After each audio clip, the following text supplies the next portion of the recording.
Hi everyone! Welcome to this video. In this video, we're going to be talking about, or I'm going to be talking about, some of the books that I would love you to take into 2025.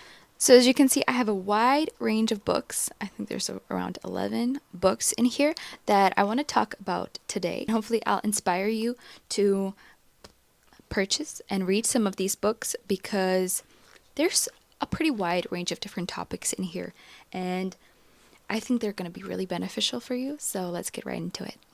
So firstly, I have 3 books here. You're probably going to know them, and there's a big chance a lot of you have read them.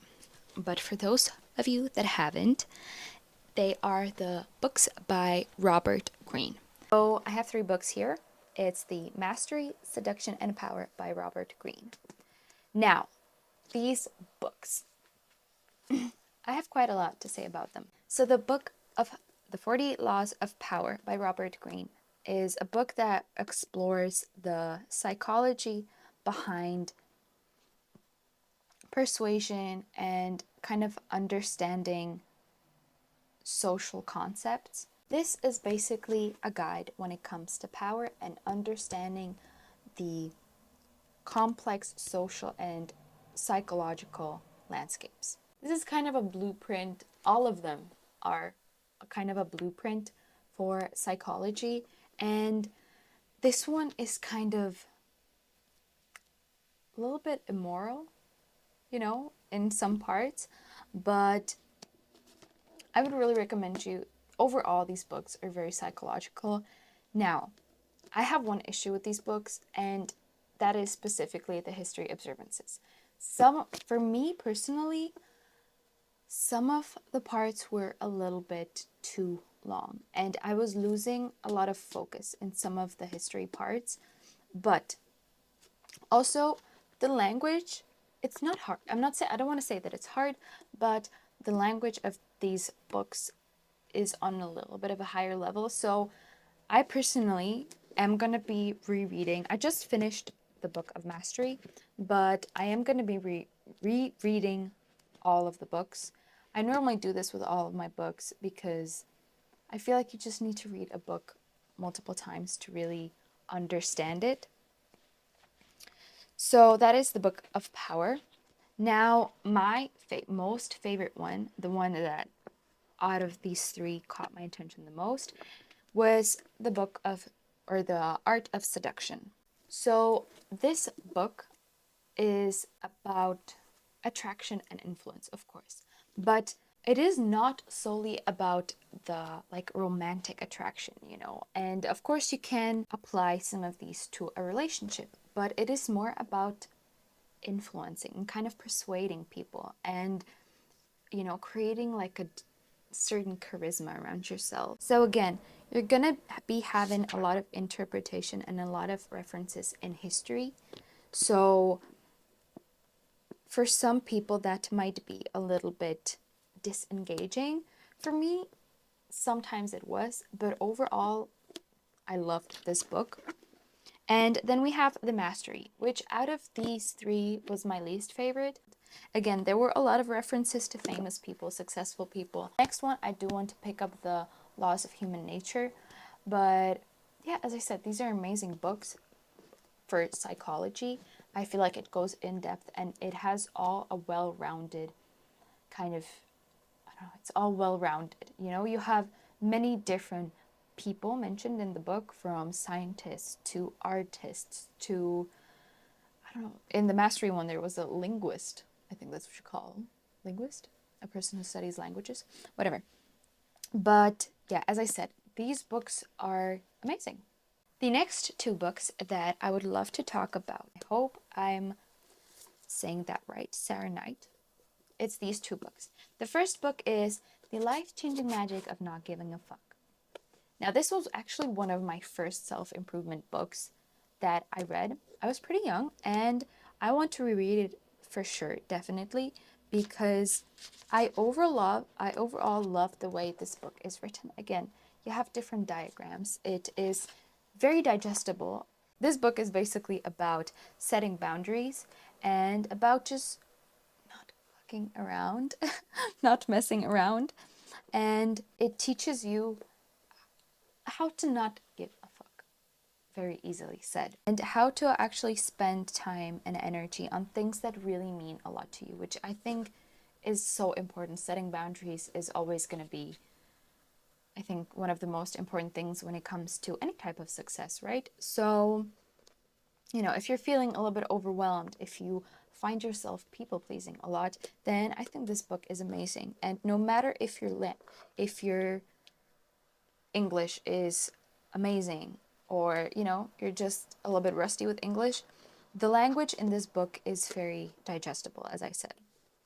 And the second book by Sara Knight is You Do You, which is about embracing who you truly are and empowering. It is a very empowering book.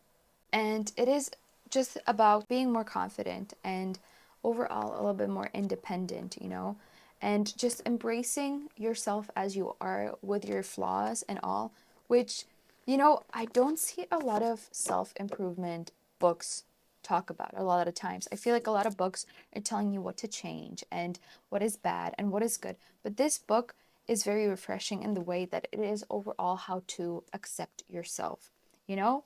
So if you're someone who is struggling with confidence and again, perhaps even with people pleasing, this is an amazing book to really dive deep into how to be more confident and embrace yourself. So the next book is The 7 Habits of Highly Effective People.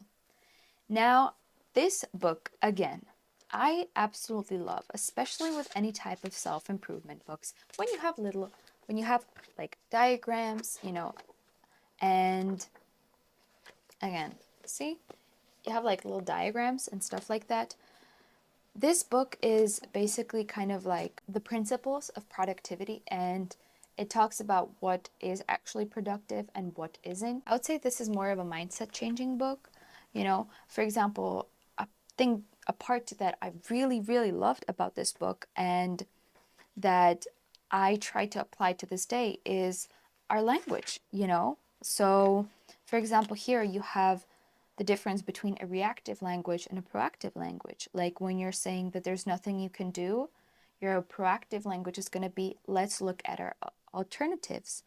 And so it is a very mindset changing book. It talks a lot about the different victories in your life. So the keys takeaway from these books is proactivity, being proactive, and really defining your goals whilst also defining your actions and your habits. And also another key takeaway is sharpening your saw. So there is a whole part on renewing yourself, which I think is very, very important. And, it talks about how to prioritize your self renewal to really push you towards being productive and effective. So, this is a book that, teaches you how to not burn yourself out, basically, while achieving your habits. And, these tips that are in the book, the things that this book talks about, is very timeless, and it is going to basically apply to anything. Now, the next book that I would 100% recommend you reading is The Brain by NewScientist. So this is honestly a super fascinating book because it, you learn about your brain from more of a biological perspective. So, it teaches you about your cognitive functions, about how your brain makes decisions, about the actual neuroplasticity of your brain, and the actual science behind your memory and your habits. So, because I feel like if you want to change something about your brain, the most important part is to understand it. And I think this book is exactly about it. There is a whole chapter on creativity. So as I said, if you're looking to make better decisions and kind of, focus more on your brain health, then this book is absolutely amazing. Now, the next book is The Psychology of Money. Now, this is the second book that I read specifically on finances. My first book was Rich Dad, Poor Dad. I was considering including Rich Dad, Poor Dad, but I don't know. I feel like everyone kind of knows already, Rich Dad, Poor Dad, and I feel like this book is a little bit more beneficial than Rich Dad, Poor Dad. So if you are looking to build wealth, not earn money, build actual long-term wealth and, have kind of that old money mindset, then this book is amazing because, again, it rewires your mindset about saving money and about investing money and, what it means to actually live below your means and achieving that financial freedom. And this book, it goes beyond just showing you different graphs and budgeting and stuff like that, but it actually dives into your behaviors when it comes to money. And it dives into a lot of your belief systems, which I think when you want to achieve financial freedom is really important. A lot of us have a really bad mindset when it comes to money. And this book talks perfectly about it, that not everything is as it seems. Being wealthy is not only about the money you have, but also how you behave with the money and your whole mindset around money. So yeah, I think this is an amazing book for people who are, for example, starting out with learning about finances, because before you dive into the actual finances, knowing the psychology and some of the principles behind finances is really amazing.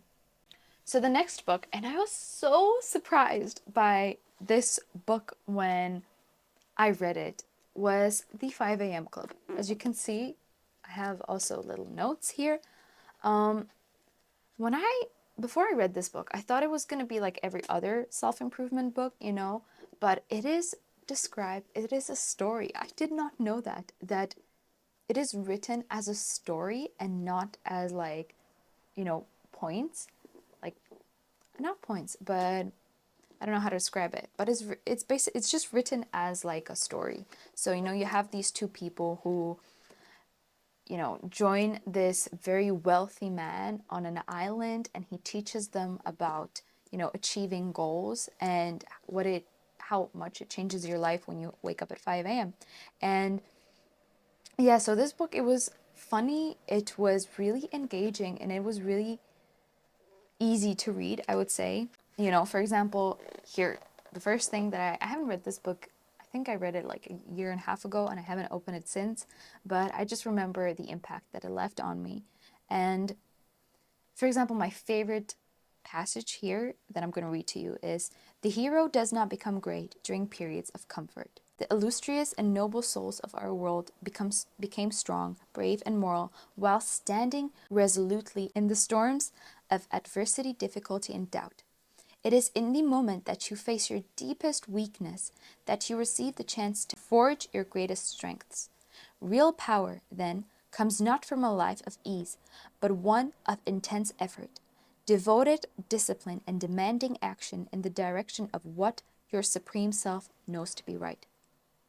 To continue at a time when you ache to stop, to advance when you long to quit, to persist in the instant when you feel like giving up, is to claim your membership among the great warriors and honorable characters who led humanity to a better place through their earned invincibility." Speechless. But as I said, this book is so fun. And, I don't think it's necessarily about actually waking up at 5 a.m. It is just the whole principles and, the great points and mindset shifts in here that is essentially what makes this book so good. So, even if you don't wake up exactly at 5 a.m., this book talks about a lot about optimizing your morning routine. Because I'm a strong believer that the way you start your day is essentially how you're going to lead your day. So there is a principle, it's the 2020 principle in this book, which essentially is that you have to have, or you should have, for an optimized morning, 20 minutes of movement, 20 minutes of reflection, and 20 minutes of growth and learning, which is what I try to do every morning. Now the movement is a little bit tricky. I'm not gonna lie. 100% recommend this book. I'm gonna leave my most favorite book last, and now I'm gonna touch up on the 4-Hour Work Week. This book is amazing if you are starting some sort of entrepreneurship journey. So, it teaches you how to escape the 9 to 5 typical schedule. And the whole point of this book is to teach you how to do more while spending less time. And this book just essentially teaches you the principles of how to achieve more by doing less. A lot of it is about outsourcing things and scheduling your day. Again, it has some really amazing points that you can apply to your day, even if you are not really in that entrepreneurship, vibe. I don't know. But yeah, it is just how to get done more in less time. Overall, I really liked this book, but it didn't speak to me as much as I thought it would. I think there are some books that spoke to me on a very higher level, but still, this book has some really great points, and it actually has, actual, like, I don't know if you can see it, but actual, will you be able to see it? I don't know.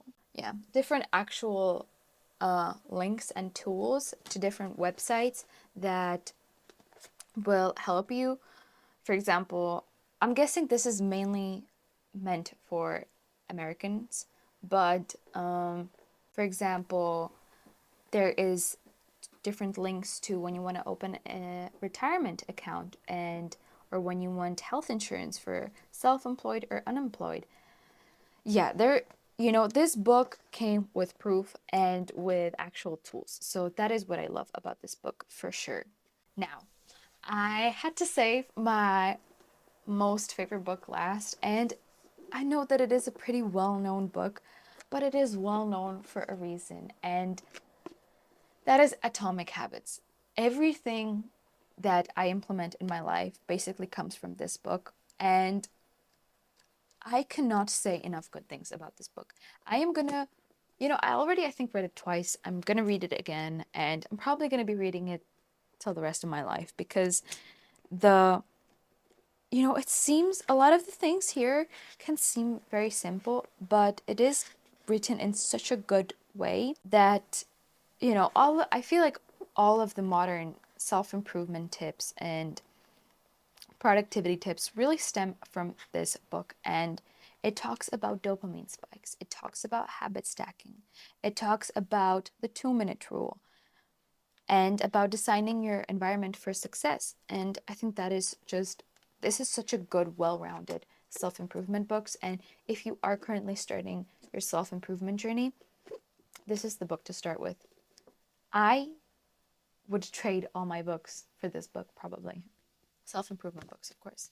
But, it talks about, like, I don't know, it's so hard to choose my favorite, like, principle from this book. But honestly, if I had to choose, it would be be 1% better every single day. And, this is such a famous part. But as you can see in this book, there is a nice graph of an actual math of what it means to become every single 1% better every single day, how much of an impact it really has on your life. And again, this book comes with a lot of graphs, it comes with a lot of diagrams, and I actually even have a note here that I'm going to use this part for my weekly journal prompt, So I think there's so many things that you can apply to your daily life here. So for example, here, this is in particular the 2-minute rule. Again, you have little diagrams, and I think that having like diagrams and pictures and some sort of visualization in a book really helps to stay engaged. And because a lot of the times I feel like the books are talking about really tough topic that is just really hard to imagine. And with these diagrams like this, it kind of sits in your brain for a longer period of time. So yeah, guys. So here's my beautiful stack of books that I completely love. There are of course more books that I would love to include in this video, but it would be such a long video. So maybe I would split it up into 2 parts, but I feel like these books are a good, well-rounded start to your collection of books, or not collection, but just overall self-improvement books. Subscribe, like, and if you're interested in more of my daily content, then of course check out my social links. They're going to be linked below, and I might even create a link for all of the books so it's easier for you guys to check them out. And I will see you in my next video. Bye!